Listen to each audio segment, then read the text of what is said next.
প্ৰথমতে 1 লাখ পাব। 1 মিনিট ৰখ কৈ কথাখিনি কৈ লওঁ। সিহঁতি মামাক জিন্দাবাদ দিয়ে, ঘৰত গৈ মামীয়ে কয় মোক কোনো জিন্দাবাদ নিদিয়ে। আমি অসমত 1 লাখ চৰকাৰী চাকৰি দিলোঁ। 1 লাখ হোৱা নাই, 20,000 এতিয়াও বাকী আছে। এই সপ্তাহত আমি 22,000 সপ্তাহত নাই সৰি এই মাহৰ ভিতৰত আমি 22,000 চাকৰিৰ আৰু এডভাৰটাইজ দিম। অসমত গৰীব দুখীয়া মানুহে টকা নিদিয়াকৈ চাকৰি জীৱনত নাপাইছিল।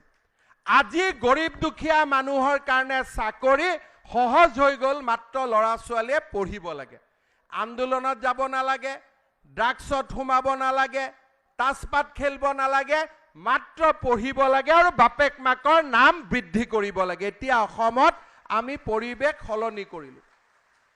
এতিয়া 22,000 চাকৰি ওলাব। কোনোবাই মোক সুধিছে যে 1 লাখ হৈ যোৱাৰ পিছত শেষ নেকি? মই ক'লো এইটোতো নিত্য নাটিকা, নাটকটো চলি থাকিব, আমি আৰু চাকৰি উলিয়াই থাকিম, আপোনালোকক দি থাকিম। কিন্তু এইবাৰ আমি আৰু এটা নতুন আঁচনি লৈছোঁ। সকলো ল'ৰাই চাকৰি কৰাৰ মন নাথাকে, ব্যৱসায় বাণিজ্যও কৰে। এইবাৰ আমি কৰিছোঁ কি যে অসমৰ আমি 2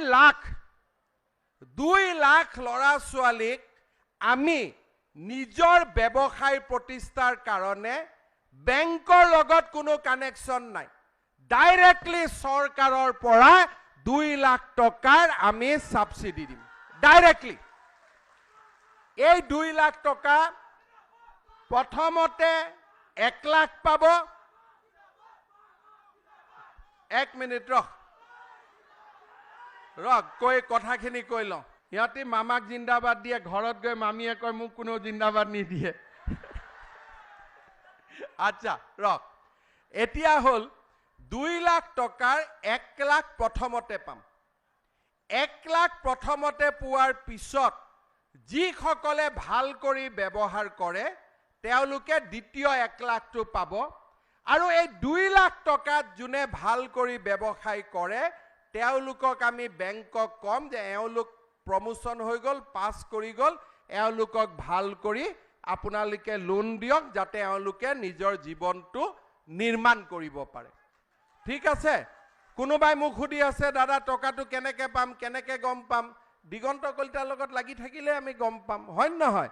আমি পৰমা ৰাজবংশীৰ লগত লাগি থাকিলে গম পাম, আমি জয়ন্ত মল্ল বৰুৱাৰ লগত লাগি থাকিলে গম পাম, আৰু টিভি চাই থাকিলেও গম পাম। কিন্তু বেছিকৈ এওঁলোকৰ লগত লাগি থাকিলে আমি সোনকালে গম পাম। যোনবিলাকে লাগি নাথাকে অলপ দেৰিকৈ গম পাব, হয়নে নহয়? ঠিক কৈছোঁ নে নাই?